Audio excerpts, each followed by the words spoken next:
Hello everyone, three স্টোরির আজকে একটা ছোট্ট ব্লগে তোমাদের সকলকে স্বাগত জানাই।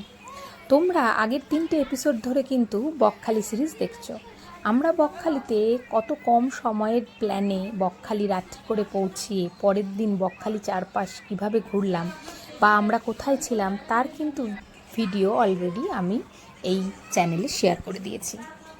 আজকে আসছি পরের দিন আমরা লাঞ্চ কোথায় করেছিলাম সেই সংক্রান্ত ভিডিও নিয়ে। তোমরা এতক্ষণে জেনেই গেছো যে আমরা আইকন হেরিটেজে ছিলাম, যেটা কিনা সমুদ্রের কাছে বিশাল প্রাসাদের মতো একটা হোটেল।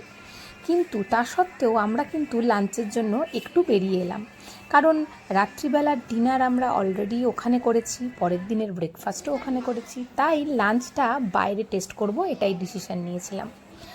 তার জন্য আমরা বকখালির সি বিচের দিকে এগোতে বকখালি মেন সি বিচে ঠিক আগে হোটেল সাগর সম্রাট চোখে পড়ায় সেখানে ঢুকে পড়েছিলাম।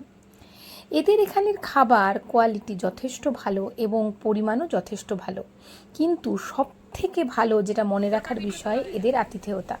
এরা এতটা আমাদেরকে ভালোবেসে আদর করে খাওয়াচ্ছিল যে নিজের লোকের মতো আমাদের কিন্তু মনে হয়েছিল এই দাদা বৌদিকে। তাই তোমরাও বকখালিতে এলে অবশ্যই এই হোটেলে একবার খেয়ে দেখো।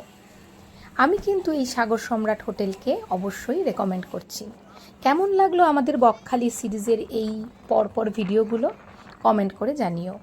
আমাদের চ্যানেলটাতে নতুন, সাবস্ক্রাইব করেছো? না করলে কিন্তু অবশ্যই সাবস্ক্রাইব করো।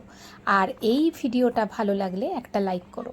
কমেন্ট করে জানাতে পারো তোমরা কী ধরনের ভিডিও দেখতে চাও। আমাদের থ্রি স্টোরিতে যে নতুন টুইস্ট আসছে তা কিন্তু খুব শিগগিরই রিভিল হবে, তাই আমাদের কিন্তু ভিডিওগুলো প্রতিদিন দেখতে হবে। থ্রি স্টোরিকে ভালোবেসো, ভালোবেসে সাথে নিয়ে এগিয়েও, কারণ তোমাদের ভালোবাসাতেই আমরা আরও অনেকটা পথ একসাথে এগোতে পারবো। আজকে এই বকখালি সিরিজের শেষ ভিডিও আপলোড করলাম, দেখে জানিও কেমন লাগলো। আর এই ভিডিওর শেষে আমাদের একটা গ্রুপ ফটো শেয়ার করলাম, সেটাও কেমন অবশ্যই জানিও।